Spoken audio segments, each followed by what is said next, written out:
So we've been talking about the methods that you use to characterize the products. So a big part of that question when you're filing for biosimilar approval is knowing that you have fully characterized your product and the reference product. So how much confidence do you have today that you can fully characterize a product? I think we have a pretty high level of confidence in that. We employ, as I said, dozens of different methodologies. We use both physical-chemical analytics, and we also use bioanalytics, binding assays, potency assays, those kinds of things. And what we have found traditionally is that if you dig deep enough and you understand what the products really are, you can actually detect differences in a product that you would never detect in a clinical study, because a clinical study by its very nature is very heterogeneous, and sometimes it can take a long time before you see differences in products. And so I think that's one of the reasons that the FDA has put out sort of their guidelines on the biosimilars is the more analytical data you can bring, the less clinical data they will be looking for to show equivalence between biosimilars. And so we'll see as the field progresses how far we can push that. I think some of us would like to think eventually we'd have no clinical studies. I think that's probably out in the future, but I think that's a goal that we can all be looking at. What's the role of statistical approaches to determining the acceptance criteria for biosimilar? Well, that's a very interesting question. That's one that has a little bit of meaning if you're looking at traditional generics, but really when you're looking at what you're looking at is to try to compare two populations. You're not trying to compare two single entities. And so you've got a variety of different statistical approaches that you can look at there. I don't think that there's one answer for every problem. I think it'll depend a lot on the molecule, and it'll depend a lot on the approach that a different company takes. I think that there are different approaches that can be valid, and I think it depends somewhat on what you're trying to measure. So for example, I'll give you a very simple example. When you're trying to show that you have the same sequence, you either have the same sequence or you don't. It's sort of a plus or minus, and that's it.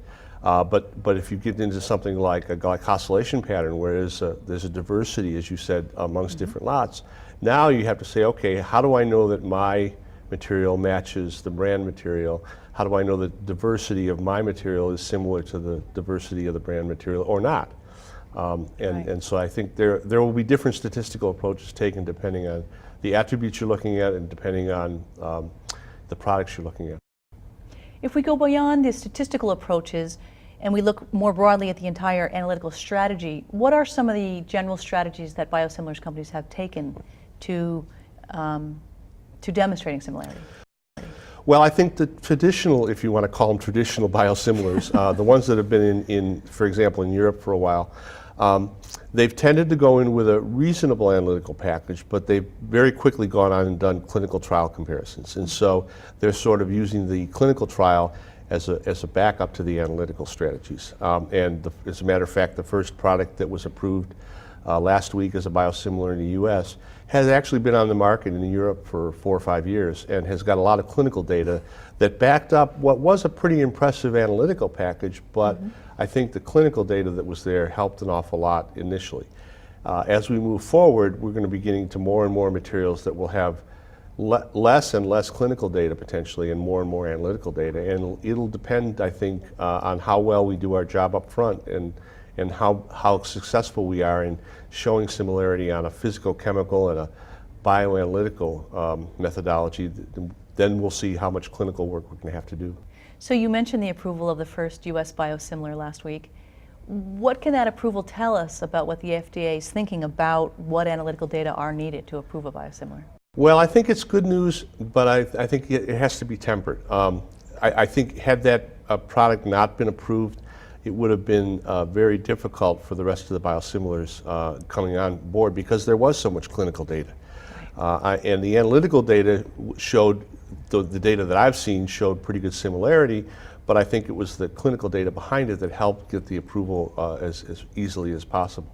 So it was good news that it was approved. If it had not been, I think the biosimilars industry would have been put back quite a bit. But I think it does show that the agency is interested in looking at all the data, both the physical, chemical data, preclinical data and the clinical data, and making an informed decision. And they're very active right now with a number of companies working on a variety of different strategies and different products. And so it should be a very exciting time. It's certainly an exciting time to be an analytical chemist in this industry.